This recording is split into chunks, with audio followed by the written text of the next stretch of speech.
Diucapkan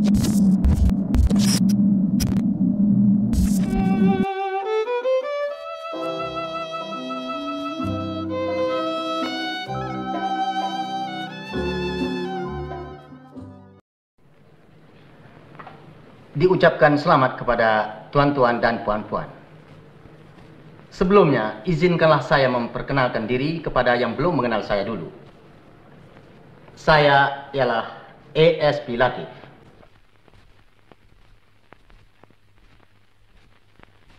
Tentu sekali, saya ini bukanlah A.S.P. Latif yang sebenarnya. Saya Rumaino, seorang pelakon dan pengarah film. S. Romaino, seniman pejuang kemerdekaan. Bagi peminat filem Melayu klasik, pasti lebih mengenali nama S. Romaino berbanding nama asalnya Muhammad Taib bin Saleh. Ini kerana nama ini sering digunakan dalam filem-filem Melayu ketika itu bagi mewakili nama asalnya. S. Romaino dilahirkan dalam tahun 1923 di Kampung Tengah Temerloh, Pahang. Beliau mendapat pendidikan di Sekolah Melayu Temerloh dan Sekolah Inggeris Sulaiman Bentong sehingga peringkat junior Cambridge. Selepas tamat persekolahan, beliau telah mengembara ke Singapura untuk mencari pekerjaan dan menumpang di rumah bapa saudaranya iaitu Ishak Haji Muhammad atau lebih dikenali sebagai Pak Sako yang mana ketika itu merupakan seorang wartawan bebas. Di Singapura, beliau telah memasuki pasukan gempur pimpinan Ibrahim Haji Yaakob di Pasir Panjang dan belajar serba sedikit erti politik. Ketika menyertai pasukan gempur itu, beliau dan pasukannya telah ditugaskan untuk pergi ke seluruh gugusan Melayu seperti Pulau Pinang, Jambi dan Betawi, Jakarta. Sewaktu bertugas di sana, beliau dan beberapa rakannya nyaris mati apabila kapal Jepun yang membawanya dan 600 orang untuk bertugas di Surabaya telah dibom tentera berikat. Hampir 400 orang telah terbunuh, tetapi mujurlah beliau telah diselamatkan oleh kapal lain yang membawanya ke Bali. Selepas itu, beliau telah diarahkan untuk pergi ke Sumbawa sebagai Kapten Tentera Pembela Tanah Air Peta. Setelah Perang Dunia berakhir, S. Romaino terpaksa tinggal di Sumbawa. Sewaktu di Sumbawa, beliau menyatakan, memandangkan saya tidak mempunyai harapan untuk pulang ke kampung, saya membeli 2 bidang sawah, beberapa ekor kuda dan mempunyai seorang emak angkat. Ketika berada di Sumbawa, beliau telah mendapat gelaran Rumai yang artinya tengku dalam istilah Bali kerana mempunyai hubungannya akrab dengan seorang anak raja Putra Kahir. Di sana, beliau disayangi oleh anggota kerabat di Raja Bali hinggakan ada yang mahu menjodohkannya dengan salah seorang puteri mereka. Tetapi beliau menolak. Tidak lama selepas itu, tentera berikat yang sebelum ini mengarahkannya untuk pergi ke Sumbawa telah mendarat di sana. Oleh kerana beliau mempunyai kefasihannya dalam berbahasa Inggeris, Romaino telah ditawarkan untuk berkhidmat sebagai dalam Jabatan Penyiasat Jenayah Perang Tentera Inggeris. Pada tahun 1946, Romaino telah pulang ke tanah airnya Temerloh, tetapi ibu bapanya telah meninggal dunia. Oleh kerana sebelum ini beliau pernah belajar politik, beliau telah mengambil keputusan menyertai Pertubuhan Melayu Pahang dan antara rakan seperjuangannya adalah Dato' Ahmad Jusuf yang merupakan bekas Menteri Besar Pahang. Apabila Pertubuhan Kebangsaan Melayu Malaya PKMM ditubuhkan, beliau telah menganggotainya dengan berjuang dalam Angkatan Pemuda Insaf API. Di sana beliau boleh dianggap sebagai orang penting dalam pertubuhan itu yang mana merupakan sayap kanan dalam perjuangan menentang penjajahan. Pada tahun 1947, Angkatan Pemuda Insaf API telah diharamkan oleh pihak Inggeris.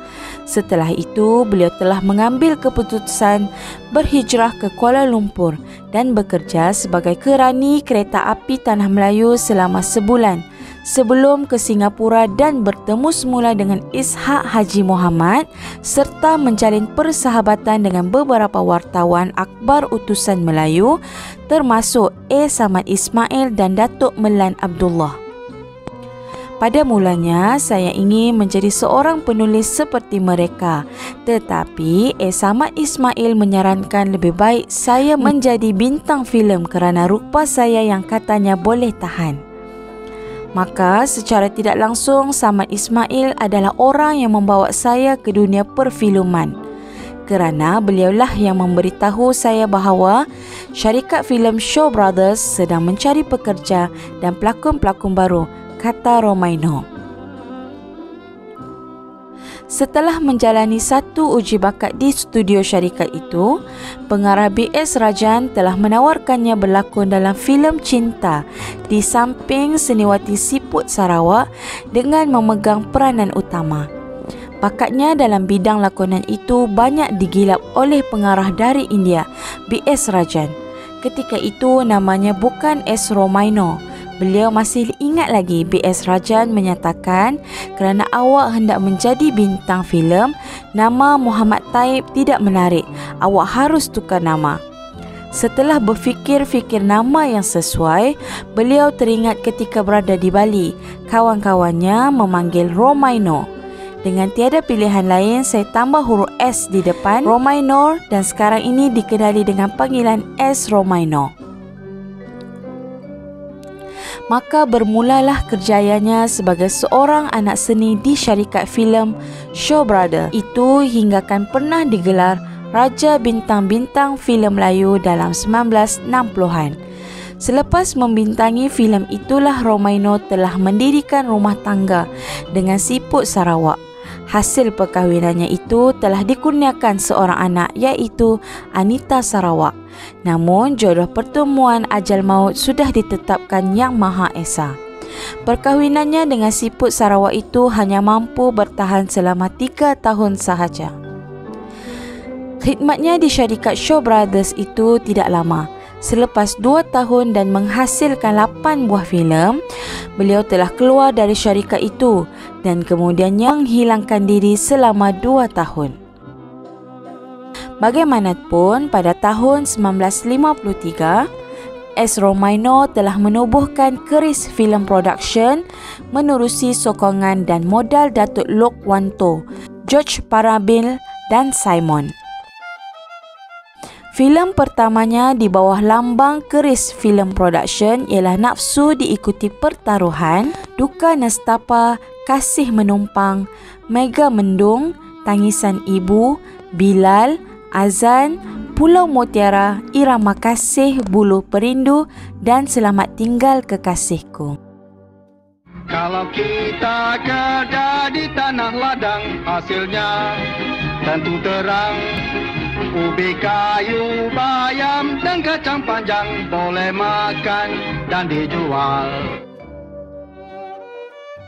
Apabila keris filem bergabung dengan Katy untuk mewujudkan Katy Keris Film Production, beliau telah dilantik sebagai pengarah bersekutu oleh pengerusi syarikat itu iaitu Lok Wanto. Namun, S. Romaino memberitahu Lok Wanto bahawa beliau tidak dapat bekerjasama terutamanya dengan salah seorang pegawai di situ iaitu Encik Tom Hodge kerana sering bertentangan prinsip mengenai kebudayaan Melayu. Sehinggalah pada tahun 1964, apabila Lok Wanto telah meninggal dalam satu nahas kapal terbang, S. Romaino telah keluar daripada syarikat Katy Keris. Setelah berhenti dari syarikat Katy Keris, S. Romaino telah berlakon dalam siri filem Tongkat Hitam 1965, iaitu sebuah filem bercorak penyiasatan dan detektif. Apabila Studio Merdeka telah memulakan pengeluaran di Hulu Kelang Selangor, beliau mengambil kesempatan ini untuk berkhidmat dengan syarikat baru itu. Antara filem lain dari yang lain arahannya adalah filem Cik Mamat Parang Tajam yang diterbitkan pada tahun 1958. Filem yang bercorak komedi dan jenaka ini disulam dengan lagu-lagu merdu dan merupakan filem pertama Melayu yang berbentuk musical komedi. Semua sekali siap? Kita mulai sekarang. Ingat, tempo jangan lari. Main seperti semalam, ha? Kita mulai.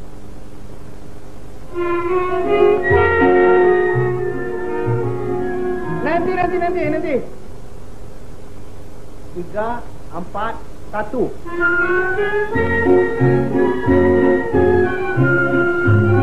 Berhenti! Apa sudah jadi pada tali biola kau tu? Bunyikan, aku mau dengar. Oh, kau nak suruh aku jadi bermesra macam semalam? Baik aku datang. Duduk sana, duduk. Tali biola kau tu sumbang. Bunyikan, aku nak dengar. Oh, begitu. Kenapa tak mau bilang? S. Romaino telah mendirikan rumah tangga dengan seniwati Umi Kalthum dalam tahun 1952. Salah seorang daripada anaknya yang mengikuti jejak langkahnya dalam bidang seni itu ialah Nur Kumalasari yang merupakan seorang penyanyi, pelakon dan peragawati. Pada tahun 1968, S. Romaino dan keluarganya telah berpindah ke Kuala Lumpur dan bermestautin di sana. Menurut Romaino, beliau telah berlakon kira-kira 100 buah filem, termasuk sebuah filem Inggeris bertajuk Keeping the Peace, keluaran 20th Century Fox 1955. Filem terakhir lakonannya adalah Sepi Itu Indah 1987. S. Romaino pernah menyatakan pendapatnya dalam dunia perfilman di mana beliau merasakan dunia perfilman Melayu di Malaysia mempunyai potensi. Bukan semua filem Indonesia itu baik dan bermutu tinggi, dan sebaliknya bukan semua filem Melayu itu tidak bermutu, katanya sambil mengambil contoh filem Ali Setan yang mendapat kutipan 2 juta dalam masa 2 minggu sebagai contoh kejayaan filem Melayu. Selain itu, beliau beranggapan bahawa pelakon lama lebih berdisiplin. Apabila mutu lakonan kita baik, nescaya banyak pengarah filem akan mendapatkan kita, dan dengan itu populariti kita akan meningkat maju, lantaran pendapatan juga turut bertambah. Bagi pelakon baru, mereka hendaklah sentiasa berazam meningkatkan mutu lakonan kerana ia merupakan sesuatu yang indah dan hidup untuk memenuhi cita rasa dan selera penonton.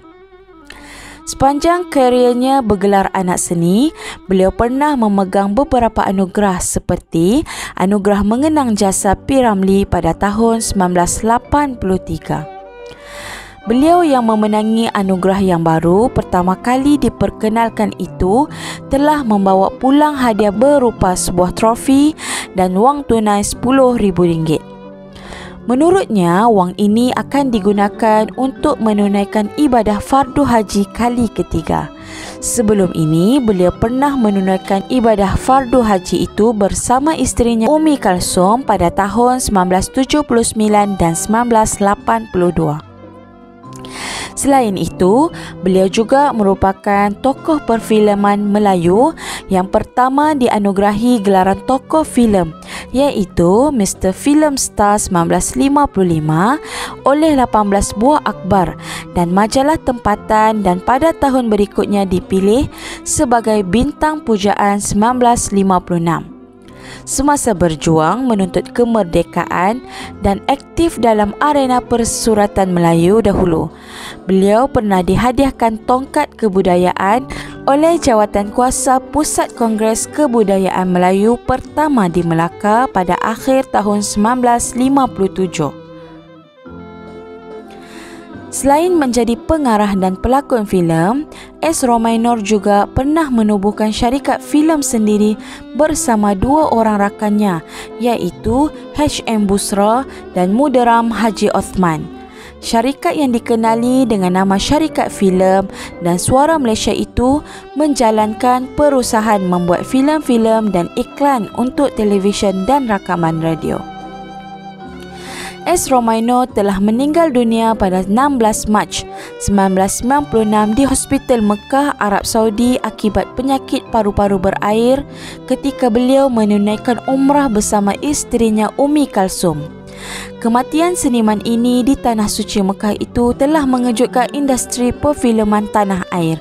Malah ia turut dijadikan berita utama, kebanyakannya media tempatan ketika itu. Manakala isterinya Ummi Kalsum pula telah meninggal dunia dalam keadaan tidur di rumah anak sulungnya Nuraini Jaafar di Taman Malawati, Hulu Kelang kira-kira jam 4 pagi pada 24 Julai 2013. Sebelum meninggal dunia, Allahyarham Ummi Kalsum atau nama sebenarnya Fatimah binti Baudin ada meninggalkan sekeping nota yang menyatakan 5 amanat terakhir setelah ia pergi kelak. Antara isi kandungan amanat tersebut ialah kelengkapan bagi menguruskan jenazahnya iaitu kain batik untuk tutup dan untuk pakai masa mandi, 2 helai kain ihram termasuk milik S. Romaino sebagai kain kapan, selendang putih untuk menutup muka, sarung bantal putih dan 2 helai kain putih yang perlu diikat pada batu dan diletakkan di simpang jalan sebagai tanda ada orang meninggal dunia. Kesemua kelengkapan jenazah itu disimpan rapi dalam sebuah almari dan digunakan sebagai memenuhi impiannya. Ianya dijumpai oleh cucunya Amir Nor dan Allahyarhamah juga turut berpesan agar mengebumikan jenazahnya di tanah perkuburan Islam Kelang Gate, Hulu Kelang berdekatan dengan kubur arwah ibunya. Kisah pemergian kedua seniman dan seniwati ini telah diadaptasikan ke dalam sebuah telefilm yang berjudul Pintu Nombor 9 Masjid Nabawi terbitan Zil Production sendirian Berhad, di mana watak Allahyarham dilakonkan oleh pelakon Zulkifli Ismail manakala Nur Kumalasari memegang watak ibunya Ummi Kalsum. Pintu Nombor 9 berkisar mengenai kisah pertemuan dan percintaan Ummi Kalsum dan suaminya Allahyarham Datuk S. Romaino. Cerita itu banyak menggunakan Mekah dan Madinah sebagai latar tempat. Semoga roh Allahyarham Datuk Haji Muhammad Taib bin Saleh dan Datin Hajah Fatimah binti Bahaudin ditempatkan di kalangan orang yang beriman. Al-Fatihah.